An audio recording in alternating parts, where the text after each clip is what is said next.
बाल निर्माण की कहानियाँ भाग 3। तो दोस्तों, आज की कहानी है जुगनुओं की कैद। चलिए सुनते हैं। एक बार सुंदर कानन में कुछ आदिवासी घूमते हुए आ गए। उस वन की सुंदरता से वे बड़े प्रसन्न हुए। उन्होंने वहां कुछ दिन रुकने का निश्चय किया। दिन में तो सूरज की रोशनी रहती है, इसलिए उनका काम चल जाता था, पर रात में उस वन में घोर अंधेरा छा जाता था। हाथ को हाथ दिखाई नहीं देता था। गुफा में रहने में आदिवासियों को बड़ी कठिनाई होती थी। आदिवासियों के नेता भगेलू को एक उपाय सूझा। दूसरे दिन वो अपने नन्ही जाली के पिंजरे में ढेर सारे जुगनू भर लाया। जब रात हुई तो गुफा हल्के हल्के प्रकाश से भर उठी। इससे सभी आदिवासी बड़े प्रसन्न हुए। आदिवासी तो सो गए, पर जुगनुओं को भला नींद कहां। वे परेशान से पिंजरे में इधर उधर चक्कर काट रहे थे, परंतु पिंजरे में उन्हें कोई रास्ता न मिला। पिंजरे में रखी हरी हरी टहनियों को उन्होंने छुआ तक न था। सभी बाहर निकलने को बेचैन थे। पिंजरे में उनका दम सा घुट रहा था। छोटे बच्चे तो अपने घर और माता पिता की याद करके रो भी रहे थे।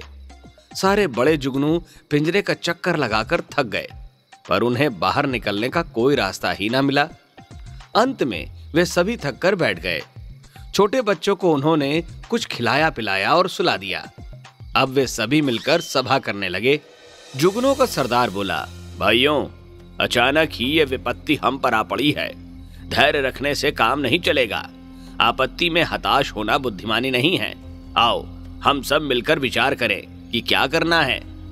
एक वृद्ध जुगनू कहने लगा, मित्रों, यूं हमें इस पिंजरे में तो खाना मिल जाएगा और कोई कष्ट नहीं दिया जाएगा, परंतु पराधीनता सबसे बड़ा दुख है। बाहर अपने हाथ पैरों से श्रम करके कमाने खाने और घूमने में जो आनंद है, वो इस पिंजरे में कहां। बंधन तो आखिर बंधन ही है, पर सवाल ये है कि यहां से निकला कैसे जाए। हम सब तो कोशिश कर करके थक गए, पर इस जाल को अपने मुंह से जरा भी न काट पाए। निकलने का तनिक भी रास्ता न बना पाए। लगता है अब तो जिंदगी यहीं पर बितानी पड़ेगी। ऐसी बात न कहो काका। निराशा और असहायता की बातें सोचना भी उचित नहीं। इसके स्थान पर हम ये क्यों ना सोचें कि हम जल्दी ही यहां से छूटने में सफल होंगे। आशा भरे विचारों से हमारा उत्साह बढ़ता है और सफलता भी मिलती है। जुगनुओं के सरदार ने बूढ़े जुगनू को समझाया। इतने में जुगनुओं के सरदार की पत्नी बोली, मुझे तो एक उपाय सूझा है। इस दुख की घड़ी में हमें अपने मित्रों की सहायता लेनी चाहिए। जो समय पर काम आता है वही सच्चा मित्र है। मित्र की सहायता लेने में कोई हानि भी नहीं है। सरदार की पत्नी की ये बात सभी जुगनुओं को बड़ी पसंद आई। अपने पंखों को जोर जोर से हिलाकर चमक चमक कर उन्होंने इस बात का समर्थन किया। तभी सरदार ने गुफा में पंचम स्वर में गा रहे एक झिंगुर को आवाज लगाई, ओ झिंगुर भाई, जरा इधर तो आओ। क्या बात है। अपना गाना बीच में ही रोककर मूंछों को हिलाते हुए झिंगुर बोला, तुम हमारी कुछ सहायता करो। अपने पहने मुंह से इस पिंजरे को तनिक सा काट डालो। इससे हम सब बाहर निकल आएंगे और स्वतंत्र हो जाएंगे। सरदार बोला, यहाँ तुम्हें दुखी क्या है। आराम से तो रह रहे हो। मैं पिंजरा नहीं काटूंगा। अपने गानों से तुम्हारा मनोरंजन अवश्य कर सकता हूँ। नकचड़ा झिंगुर कहने लगा, माफ करना भाई, जेल में रहकर कोई मनोरंजन नहीं होता। सभी जुगनू कहने लगे, तो फिर मैं चला। कहकर झिंगुर झी झी करता हुआ गुफा से बाहर चला गया। तभी जुगनुओं के सरदार ने देखा कि एक चींटी मुंह में खाना दबाए तेजी से गुफा की दीवार पर चढ़ी चली आ रही है। चींटी बहन, जरा रुको तो सही। उसने आवाज लगाई। चींटी ने अपनी गर्दन चारों ओर घुमाई और सोचने लगी कि ये आवाज किधर से आ रही है। तभी उसने कुछ कहते हुए सुना, कोई कह भी रहा है, मैं यहाँ इस पिंजरे में से जुगनुओं का सरदार बोल रहा हूँ। चींटी ने देखा गुफा के एक कोने में एक पिंजरा लटका हुआ है और उसमें से सारे जुगनू चमक रहे हैं। उसे ये देखकर बड़ा ही आश्चर्य हुआ कि वे पिंजरे में कैसे आ गए। चीटी बहन, हम कुछ दिनों से बड़ी विपत्ति में पड़े हैं, इसलिए हमारी कुछ सहायता करो। हमें धोखा देकर इस पिंजरे में कैदी बनाया गया है। हम ठहरे ऊंची ऊंची उड़ानें भरने वाले। इस जेल में हमारा जी घुट रहा है। मैं तुम्हारी कैसे सहायता कर सकती हूँ?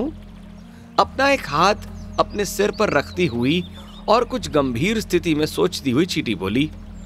फिर कुछ देर बाद कहने लगी, मित्र, तुम चिंता न करो। जैसे भी होगा मैं तुम्हें इस कैद से मुक्ति दिलाऊंगी। सच्चा मित्र वही है जो विपत्ति में सहायता करे। बहन, पर तुमने क्या उपाय सोचा है? उन जुगनुओं के सरदार ने पूछा। देखो भाई, मैं खुद तो तुम्हारा पिंजरा काट नहीं सकती। मैं अभी अभी चुलबुल गिलहरी को बुला लाती हूँ। वो मेरी पक्की सहेली है और बड़े ही परोपकारी स्वभाव की है। पर क्या वो इतनी रात गए यहाँ पर आने को तैयार भी होगी? सरदार ने पूछा। चीटी कहने लगी, वो जरूर आएगी। दूसरों की सेवा सहायता करने में चुलबुल गिलहरी को बड़ा आनंद आता है और वो इसमें अपना सुख दुख भी नहीं देखती। ऐसा कहकर चीटी तेजी से चुलबुल गिलहरी के घर की ओर दौड़ गई। वो चुलबुल गिलहरी आधी रात में ही वहां दौड़ी चली आई। उसने जरा सी देर में ही उस पिंजरे में अपने पैने दांतों से सुराख कर दिया। निकलो निकलो, अरे निकलो जुगनू सरदार, बुढ़े जुगनू ने कहा। नहीं काका, पहले आप सब निकले। सरदार का धर्म है कि पहले अन्य सभी को बचाए और अपनी रक्षा बाद में करे। सरदार जुगनू कहने लगा। पिंजरे से सबसे पहले बच्चे निकले, फिर बुढ़े निकले और फिर सब जुगनू निकले। सबसे अंत में निकले सरदार जुगनू और उनकी पत्नी। उन्होंने पिंजरे से बाहर निकलकर चीटी और गिलहरी को सभी जुगनुओं की ओर से धन्यवाद दिया। रुंधे हुए गले से वे कहने लगे, बहनों, तुम दोनों ने आज हमारे प्राण बचा लिए। हम कैसे तुम्हारा आभार व्यक्त करें? इसमें आभार की क्या बात है भैया। आपत्ति में पड़े हुए की सेवा सहायता करना हम सभी का धर्म है। धिक्कार है उसे जो सिर्फ अपने लिए ही जीता है। हम सभी मिलजुल कर रहें, यही अच्छा है। चुलबुल गिलहरी बोली। जुगनू गुफा में ऊंची ऊंची उड़ाने भर रहे थे जब तक एक दो आदिवासी जग चुके थे। वे तो आश्चर्य से यही देख रहे थे कि सारे जुगनू पिंजरे से निकल कैसे आए। तब तक सारे जुगनू गुफा से निकल भागे। तो दोस्तों, ये थी आज की मनोरंजक और प्रेरणादायक कहानी। ऐसी कहानियों के लिए हमारे साथ जुड़े रहिए।